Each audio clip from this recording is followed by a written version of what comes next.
County Commissioners Board work session. It is Wednesday, October 19th, 2022. It is 2:03 p.m. This is set to go till 2:30 p.m. This is a hybrid meeting. We're in Building 1, Room 280 for public virtual attendance. You may follow along on the Thurston County YouTube channel. I'm Carolina Mejia. I'm the chair of the board. To my right is Vice Chair Ty Menser. Commissioner Gary Edwards is excused. He's at an Economic Development Council retreat. Also in the boardroom, we have County Manager Ramiro Chavez, as well as Assistant County Manager Robin Campbell. And we have staff from Community Planning and Economic Development to discuss the Boundary Line Adjustment Code. Thank you, Madam Chair. This is, as you can tell, there are many code amendments that are coming your way. Although today we asked the board to make a decision no in approving this particular proposal, that perhaps consider setting a public hearing if you feel this is in the right state to do so. So that will be the next step for you to consider as we move along. Also, since Commissioner Edwards is not here, you can delay that decision until next Tuesday in order for him to provide that perspective as well, but your call. So the boundary line adjustment docket item is a relatively small one for us. It was put on the docket to provide clarity to the applicants for the process, as well as there were some changes that need to occur because law changed, and there were a couple of case law, couple of challenges in King County that we needed to make sure that we were meeting all of the legal requirements in the code. So Andrew's going to go over that here. Go ahead.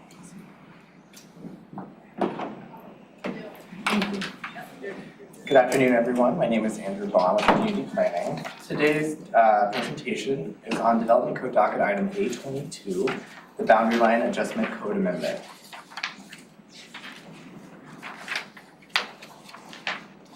So today's work session, we will cover the overall proposal and the background on that, an overview of the proposed amendments, the Planning Commission recommendation, and the kind of next steps with the project.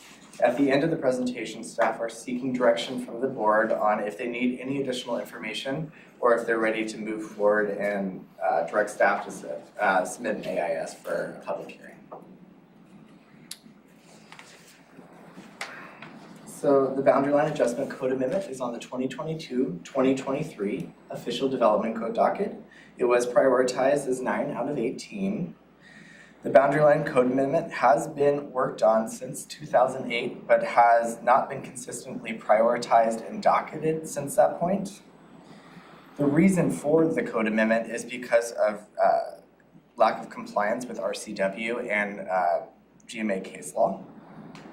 And with the code being updated because of the compliance issues, Development Services was invited to identify issues, and they did provide additional clarifications and helped clearly outline expectations of the application process for the applicant and provide clarity for staff.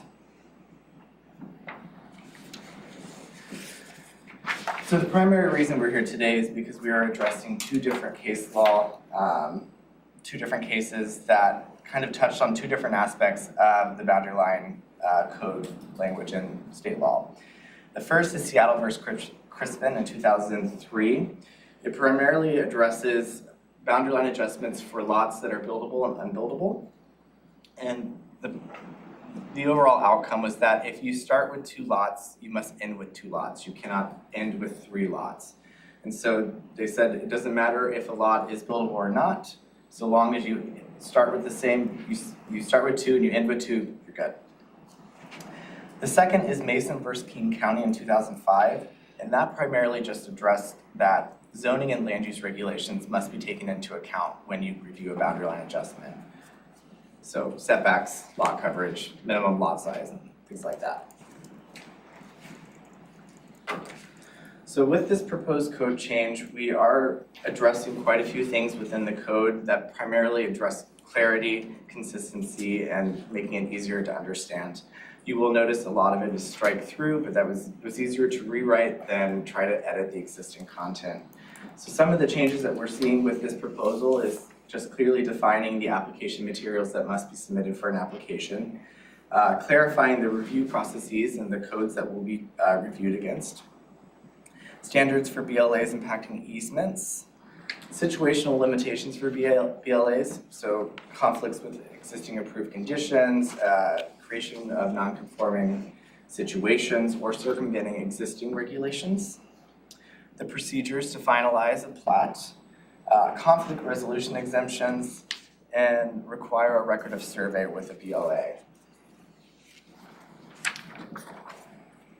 The second piece of the update is amending the definition of building site. And with this definition, we are kind of addressing both case law with this update, where we're allowing both buildable lots and non-buildable lots to be updated, as well as including references, but not limiting it to these references. So we'll include setbacks, lot coverage, minimum lot standards, the shoreline master program, critical areas, and referencing the Thurston County Sanitary Code. So to date, we've had a lot of conversations over the years, but most recently we've had conversations with Development Services, the Prosecuting Attorney's Office, and the County Surveyors, and all three have reviewed the code and have given their thumbs up to the overall content and the legality of it. So on September 21st, we did hold a public hearing with the Planning Commission. The primary discussion that took place was a broader refresh of the subdivision chapter and just overall placement of content within that chapter. The Planning Commission voted 7-2 on the proposal to approve the boundary line adjustment code amendment, as well as require a record of survey. And we did receive 2 public comments during the Planning Commission process. Both were from registered land surveyors, and they strongly suggested that a surveyor play a stronger role in the application process to ensure consistency, as well as require a record of survey. And with the latest draft that you're seeing of the ordinance, we did require that a record of survey be completed in the final plat, as well as at a reference in the application materials, so that from the get-go, they are building their materials to comply with the record of survey at the end. Kind of looking at the next steps of the process is to potentially set a public hearing at the November 8th meeting, and if possible, schedule a public hearing for some time in December. Thank you, and that concludes my presentation. Thank you. Commissioner Munzer, questions? Yes, what were the concerns of the 2 planning commissioners that didn't vote in favor? They didn't specify with their motion what their concerns were, but I think it stems primarily from the conversation of a greater update to the subdivision chapter. There was a lot of conversation about just the age of the chapter, the content of the chapter, and why not look at the whole thing instead of just a piece of the chapter.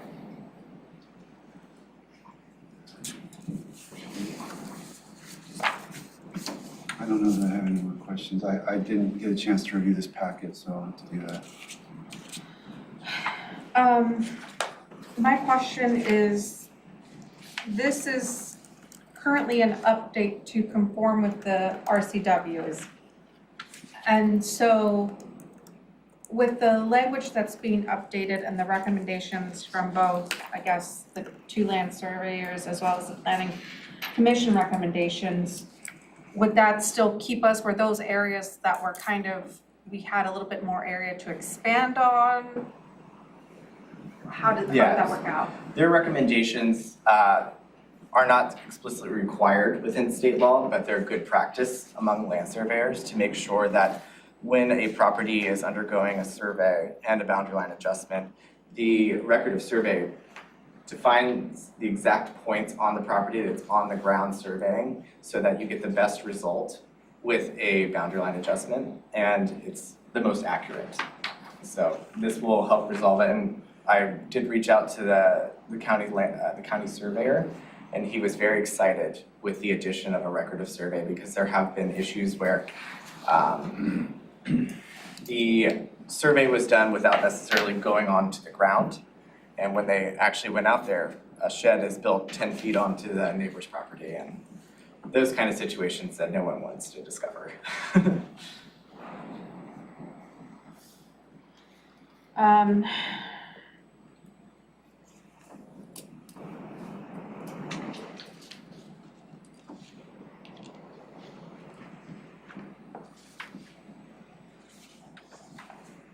Anybody have any follow-up questions on this?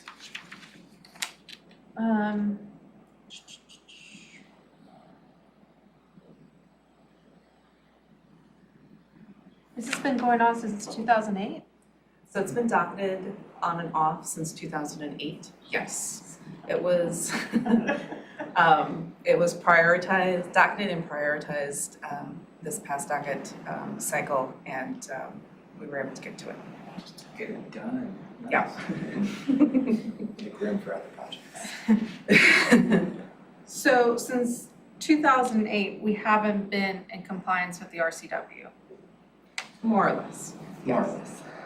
So there have been areas of vagueness and legal concern that we have gone ahead with this amendment and clarified so that it is clear that we are in compliance with the RCW as well as providing more clarity to the process so property owners or applicants when they submit for a BLA understand the process and how to submit and get them through the review faster.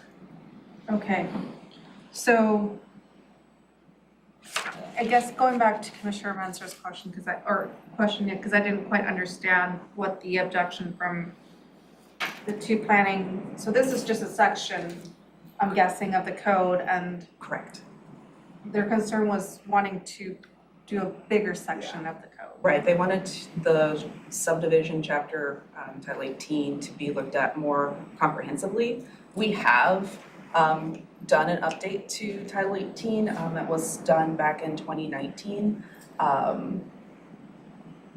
But this particular docketed item was specific to just making sure that we're updating the BLA section within that title to meet state law. So even though these changes are legal, getting us in conformance, unobjectionable, vote no, because we should be doing something bigger. They didn't specify their reasonings behind it.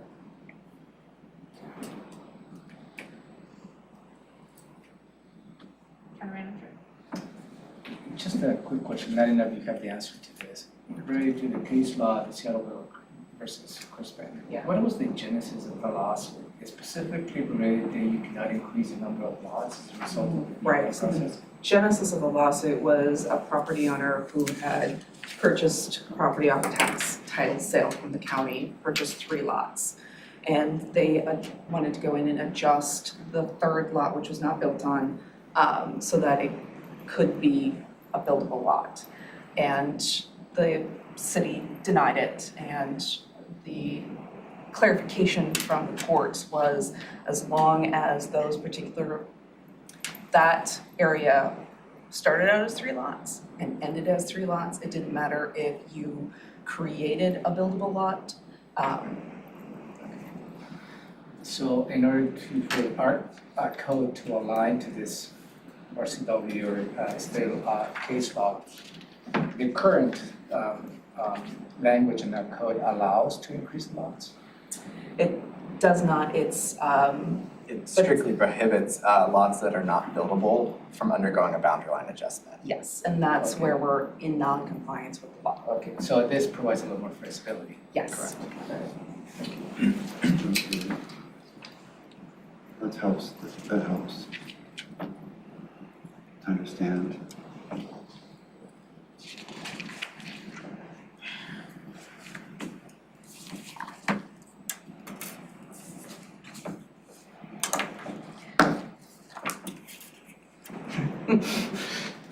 It's not an exciting code. It's really clear cut So to me, it's like. there is a quorum, if you'd like to provide direction to bring an AIS for you to consider setting the public hearing, or you'd like to wait until Tuesday morning, they'll bring this item as part of the agenda setting And at that point, Commissioner Evans can be part of that decision as well.